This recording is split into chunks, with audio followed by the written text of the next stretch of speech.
देखिए बच्चों, मैथ की ऑनलाइन क्लास में आपका स्वागत है।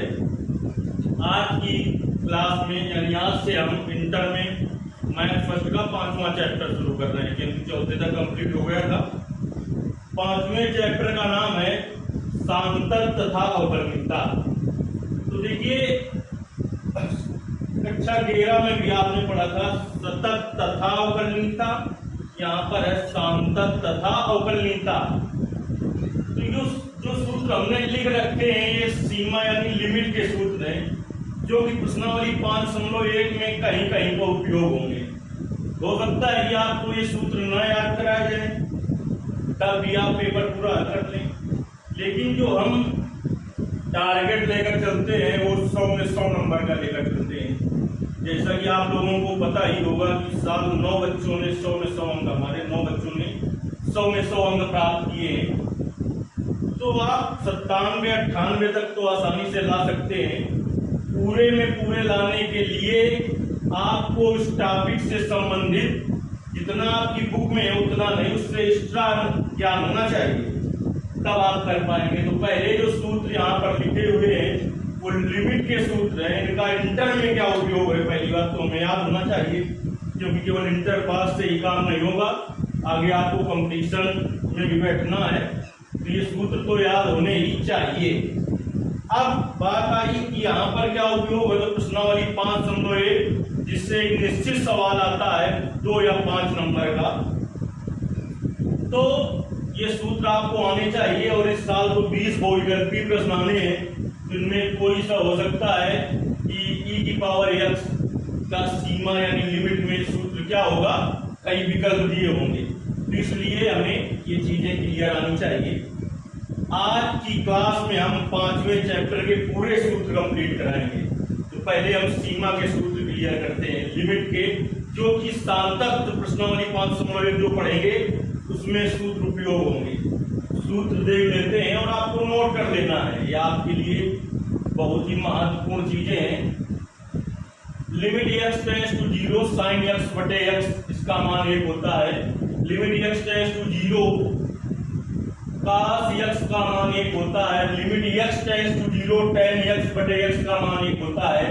Limit x tends to a, x की पावर n माइनस a की पावर n बटे x माइनस a का सूत्र होता है n a की पावर n माइनस 1। ये अवकलन के नहीं, हमने कहा ये सीमा के लिमिट के सूत्र हैं, जो कि पहली प्रश्नावली अवकलन चैप्टर की है सांतक एवं अवकलनीयता, उसमें बीच बीच में उपयोग होंगे।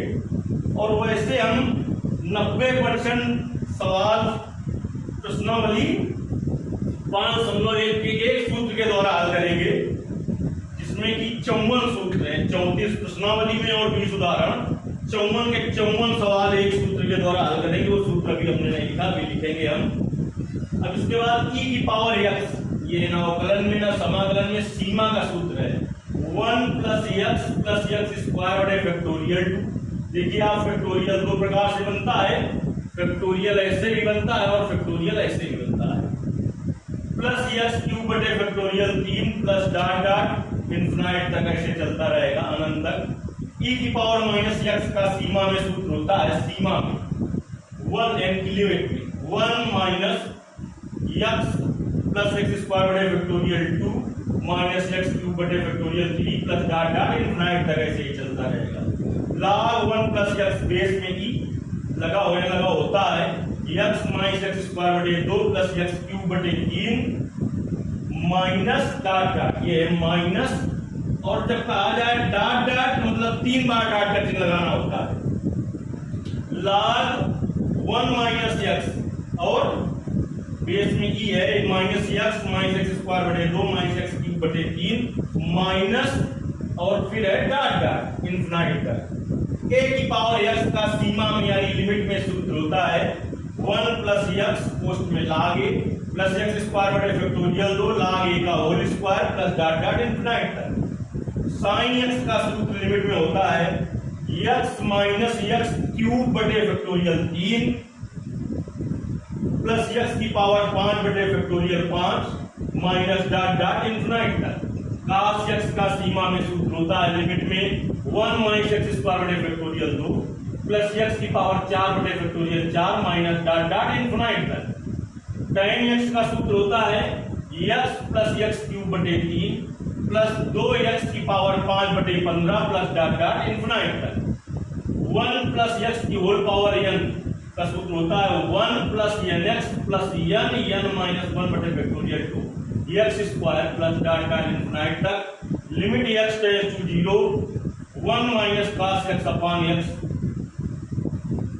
अगर है तो उसका मान 0 होता है। चलिए अब आगे सूत्र देखते हैं जो पहली प्रश्नावली में सूत्र उपयोग होगा उसकी चर्चा कर लेते हैं थोड़ी। हमने कहा आज की क्लास में, इस क्लास में 5वें चैप्टर के आप पूरे सूत्र कंप्लीट देखेंगे और मैथ में फार्मूला आने का मतलब मैं मानता हूं कि 70% आप सवाल करेंगे।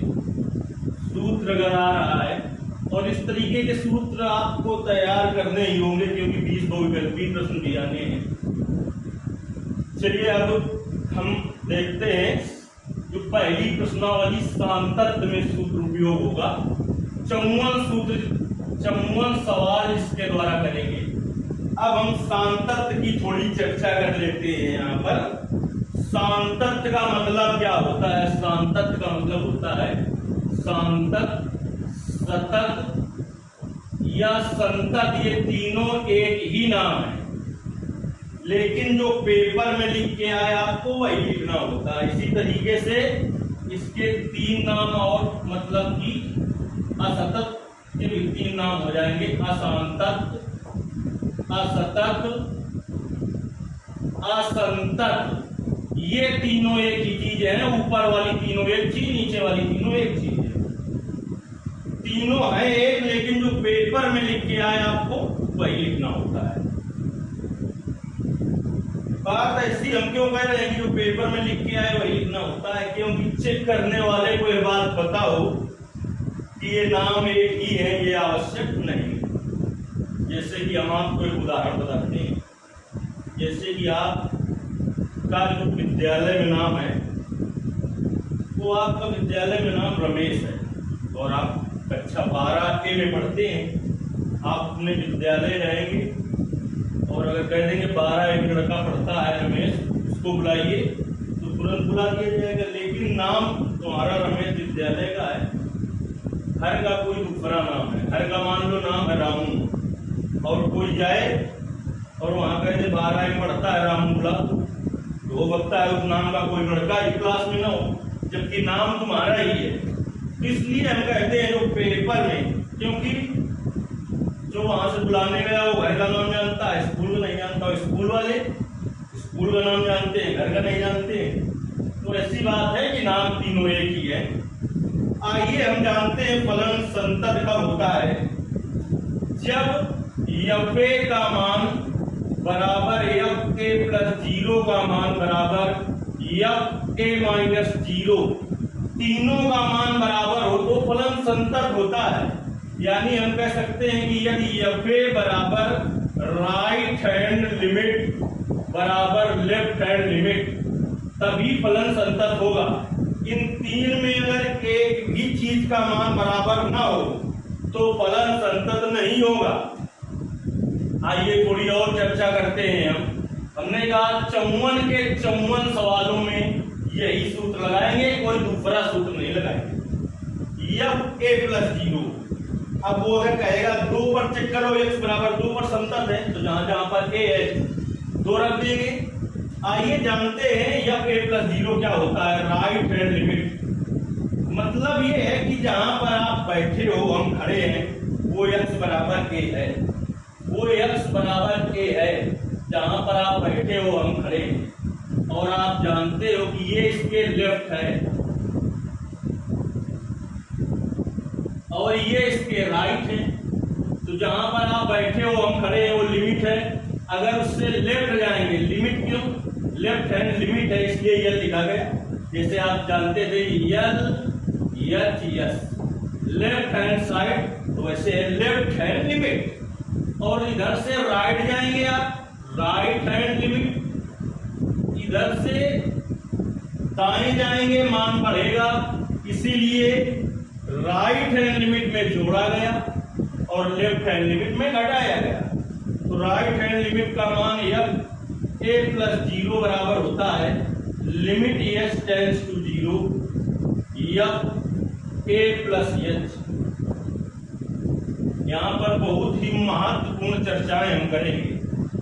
Left hand limit f a minus 0 बराबर होता है limit h tends to 0 f a minus H.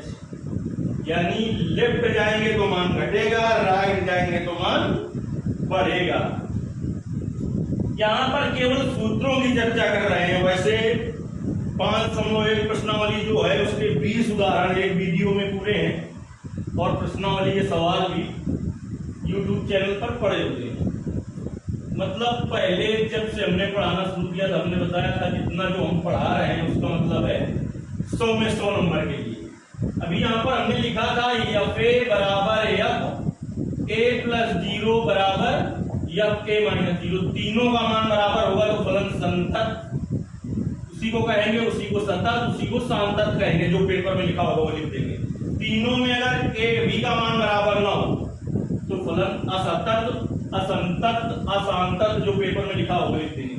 जैसे एफ ए का मान F a minus F a plus 0 के मान के बराबर ना हो तो आगे हल करने की जरूरत नहीं है, यानी लेफ्ट हैंड लिमिट निकालने की जरूरत नहीं है। यहीं से हम कह देंगे कि फलन जो है आपका वो संतत नहीं है।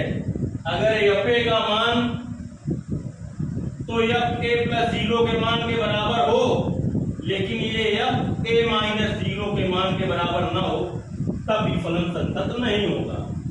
तो ये 15वां सवाल था, 15वां सूत्र था जिसके द्वारा आप प्रश्नावली 5.1 पूरी हल कर पाएंगे।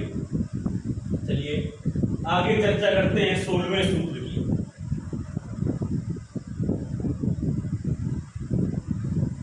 16वें सूत्र की चर्चा करते हैं। पहले अवकलन में थोड़ा हम पढ़ना सीख लेते हैं। जैसे फलन न दिया हो कि काहे के बराबर तो हम मानते हैं अवकलन में y बराबर मानते हैं और जब दोनों पक्षों का x के सापेक्ष अवकलन करते हैं तो इसको ऐसे लिखते हैं कि dx ऑफ y। आप इसे dy बटे dx पढ़ देते हैं जो कि पूर्णतया अशुद्ध है।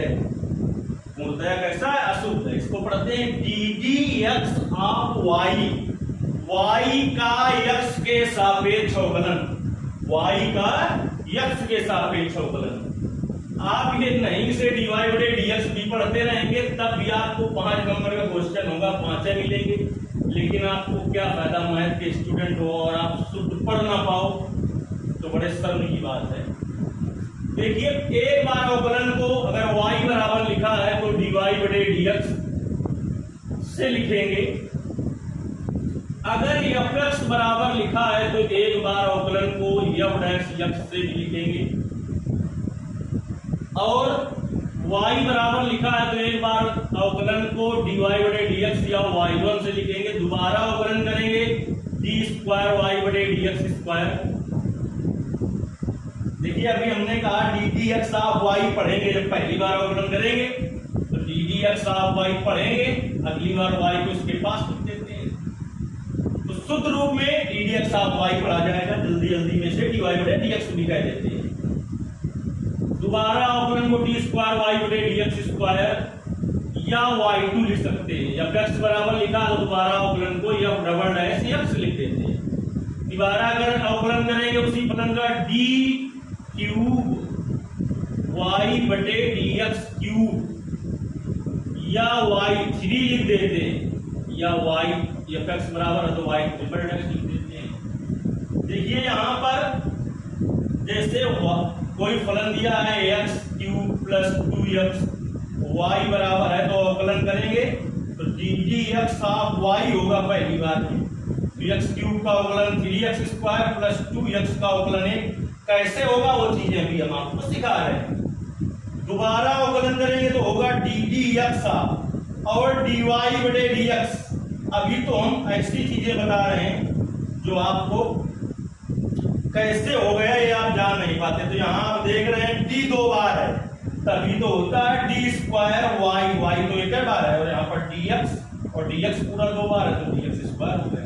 दोबारा अवकलन करेंगे तो फिर से होगा डी dx हाफ, तो देखेंगे डी 2 एक 3 बार है, तो डी क्यूब वाई हुआ, और नीचे ये 2 बार एक बार और, तो ये पूरा 3 बार हो गया।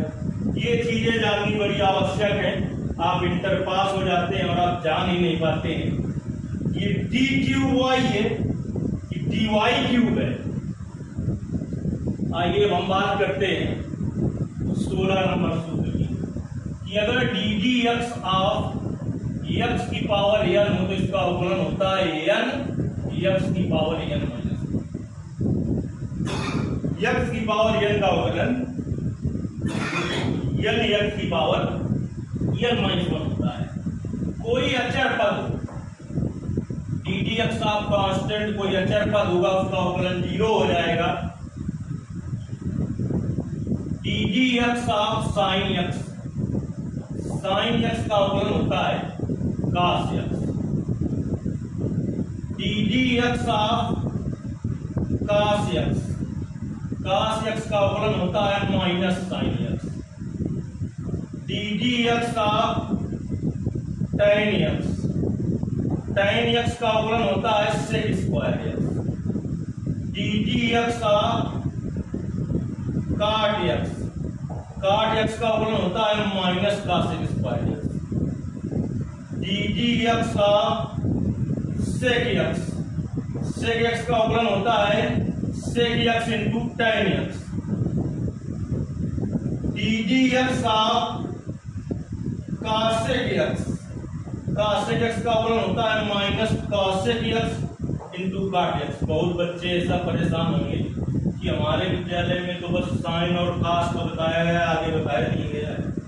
तो हमने आपको बता रखा है कि हमारा उद्देश्य केवल इंटर पास होना नहीं, बहुत अच्छे नंबर लाना है, यानी 99-100 नंबर लाना। हर हाल में 90 के ऊपर तो मैथ में होनी चाहिए, पहली चीज। दूसरी चीज, आगे हमें कंपटीशन में भी यूज करना है, केवल इंटर पास होके काम नहीं चलेगा, इसलिए ये सब चीजें जानना जरूरी है।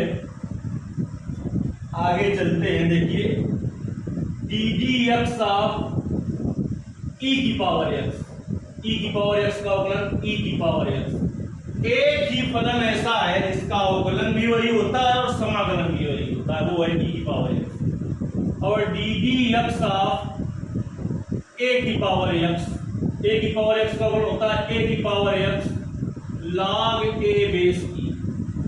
देखिए log यहाँ पर आ गया है, एक वीडियो पूरा लेकर आएंगे हम, इसमें log के बारे में संपूर्ण जानकारी देंगे, क्योंकि इंटर में फिर एक चैप्टर है जहाँ पर log लेना पड़ता है और हम बहुत सारी चीजें जानते नहीं है वहां पर। तो एक वीडियो केवल log का होगा कि log कैसे लेते हैं, क्या लिखा हो, log में कितने का मान 1 होता है, कितने का मान 0 होता है, सब चीजें एक वीडियो में होंगी log। अगला होगा d d x of u v, तो u d d x of v plus v d d x of u। बड़े आराम से आप लिख लीजिए, ये पहला फलन है, दूसरा हिंदी में लिख लेते हैं। दो फलनों के अवकलन का सूत्र, दो फलनों के अवकलन का सूत्र, पहला फलन गुणते दूसरे का अवकलन धन दूसरा फलन गुणते पहले का अवकलन। अब D d x of u upon v d d x of u minus u d d x of v बटे v स्क्वायर। इसकी हिंदी लिख लीजिए आराम से, अंश बटे हर के अवकलन का सूत्र, हर इंटू अंश का अवकलन माइनस अंश इंटू हर का अवकलन बटे हर का वर्ग। अंश बटे हर के अवकलन का सूत्र क्या हुआ, हर इंटू अंश का अवकलन माइनस अंश इंटू हर का अवकलन बटे हर का वर्ग। अब हम जानते हैं D d x of you V W, तीन फलनों के अवकलन का। पहले देखिए इसको निकाल देते हैं कि तीन फलनों के अवकलन का सूत्र क्या होगा। इस पूरे को एक मान लें, इसको दूसरा मान लें। दो फलनों के अवकलन का सूत्र, पहला फलन गुणते दूसरे का अवकलन धन दूसरा फलन गुणते पहले का अवकलन। ये तो ठीक है। u_v dt(x) ऑफ w, इसमें फिर से दो फलनों के अवकलन का सूत्र लग जाएगा। w बाहर है ही। दो फलनों के अवकलन का सूत्र, पहला फलन गुणते दूसरे का अवकलन धन दूसरा फलन गुणते पहले का अवकलन। तो u_v dt(x) of w, w_u dt(x) of v plus w_v dt(x) of v। ये निकल आया आपके तीन फलनों के अवकलन का सूत्र। इसको नोट कर लेना है। इतना आप नोट कर लीजिए या स्क्रीनशॉट ले लीजिए। इसके बाद इसके आगे के सूत्र बताते हैं।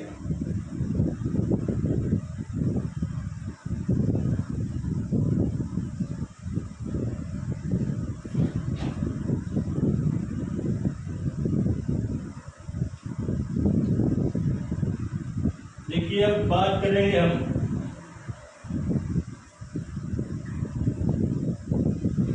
जो इनवर्स फंक्शन है उनका अवकलन।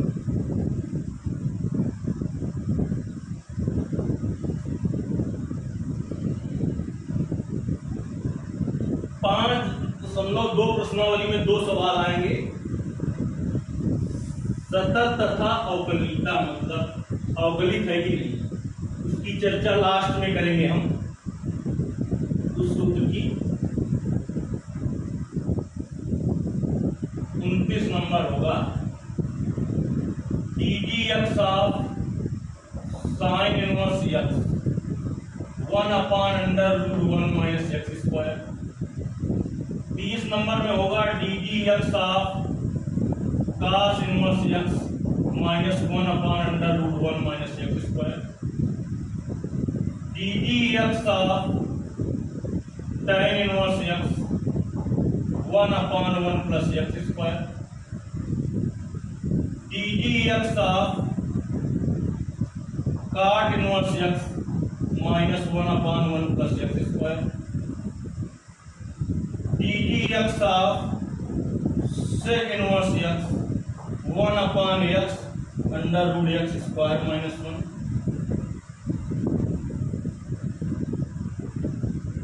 ddx ऑफ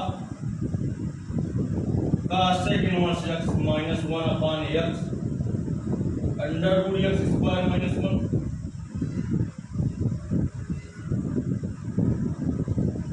अब हम बात करते हैं,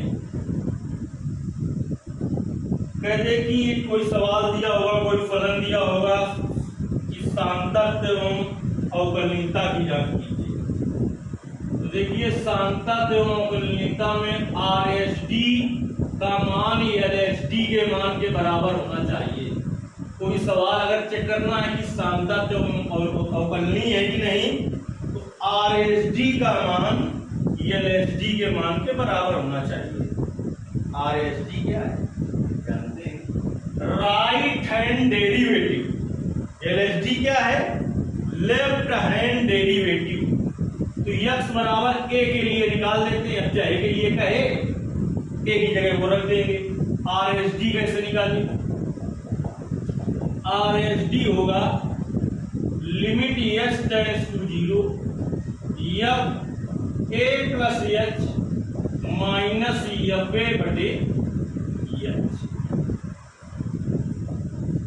LSD कैसे निकलेगा, LSD होगा limit s tends to 0 f a - h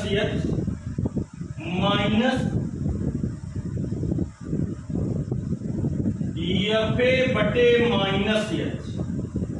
अगर LSD का मान RSD के मान के बराबर होगा तो फलन संतत तथा अवकलनीय होगा।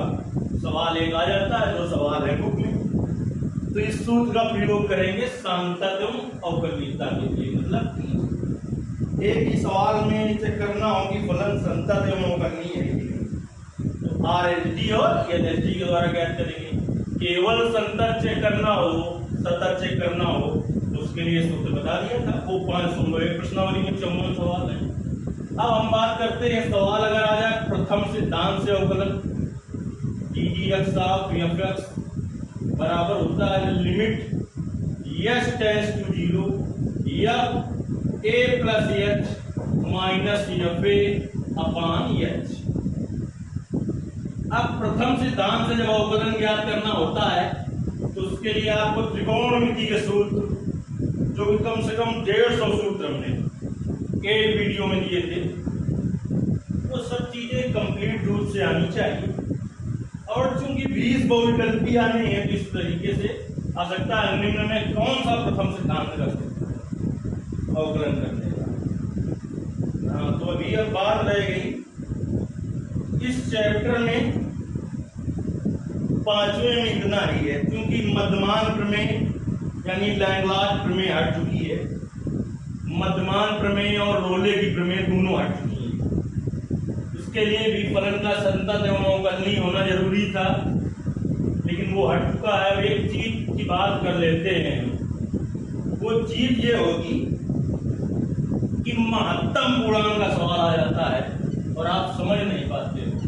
जो महत्तम पूर्णांक फलन होता है वो सवाल में लिख के आए या ना आए, वो जो महत्तम पूर्णांक फलन होता है वो अपने बराबर या इससे कम मान देता है। महत्तम पूर्णांक फलन की बात बताते हैं आपको।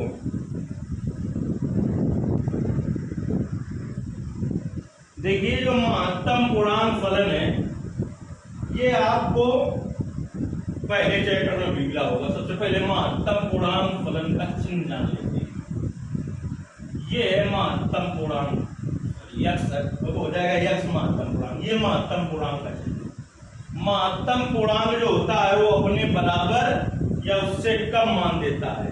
तो आइए कुछ चीज जानते हैं हम। जैसे लिखा हो महत्तम पूर्णांक 5, ये लिखा हो महत्तम पूर्णांक 5.9, ये लिखा हो महत्तम पूर्णांक 5.1, ये लिखा हो महत्तम पूर्णांक 3.7। तो मान क्या होगा? एक चीज हमने बताई कि जो महत्तम पूर्णांक फलन होता है वो अपने बराबर या उससे कम मान देता है। चलिए पहले 5 की बात करते हैं। तो यहाँ पर 0 होगा, फिर 1 2 3 4 5 होगा, यहाँ पर 5 होगा। तो महत्तम पूर्णांक फलन अपने बराबर मान देता है तो 5 हो गया। अब उससे कम देता है कैसे जानिए? जैसे 5.9 है महत्तम पूर्णांक, तो इसका मान 5 होगा। कैसे होगा? चलिए 5 के बाद 6 आएगा, आप ये जानते हैं। और यहाँ पर 5.1 होगा, 5.2 होगा, 5.3 होगा, 5.4 होगा, 5.9 यहाँ पर कहीं पर आ जाएगा। तो 5.9 बेटा आया कहाँ पर? 5 और 6 के बीच में आया। तो जो महत्तम पूर्णांक फलन होता है वो अपने बराबर या उससे कम मान देता है। तो 5 और 6 में कम कौन सा है? 5, इसीलिए इसका मान 5 होगा। 5.1 ऐसे ही 5 और 6 के बीच में आएगा, तो 5 और 6 के बीच में कम कौन सा है? 5। 3.7 कहां पर आएगा? तो यहाँ पर 1 होगा, 2 होगा, 3 होगा, 4 होगा। 3 और 4 के बीच में आएगा। 3 और 4 के बीच में आएगा, तो 3 और 4 के बीच में आएगा तो महत्तम पूर्णांक फलन अपने बराबर या उससे कम मान देता है। तो कम कौन सा है? 3 हुआ। जैसे आ जाए महत्तम पूर्णांक फलन 2.9, तो 2.9 2 और 3 के बीच में आएगा। इसमें छोटा कौन सा है? 2। अब इससे अच्छी तरीके से कोई महत्तम पूर्णांक तुम्हें समझा नहीं सकता है, तो आपको तुरंत कमेंट बॉक्स में महत्तम पूर्णांक फलन 1.7 और महत्तम पूर्णांक फलन 7.9, इन दोनों का क्या उत्तर होगा वो आपको बताना है। यदि वीडियो अच्छा लगे और ज़्यादा से ज़्यादा इसको शेयर करना है, ज़्यादा से ज़्यादा लोगों तक पहुंचाना है और कमेंट के द्वारा बताना है कि आपको वीडियो ये जो चीज़ें बताई गई इस क्लास में वो बिल्कुल क्लियर समझ में आई नहीं। यदि आप ज़्यादा से ज़्यादा कमेंट करेंगे अगला वीडियो उतनी जल्दी मिलेगा। और इसी एक वीडियो में हम आपको उन सभी 9 बच्चों के रोल नंबर देंगे जिन्होंने क्योंकि किसको लगता है कि ऐसे ही बता दिया जाता है 100 नंबर कहाँ से 1-2 बच्चों के हों तो ठीक है।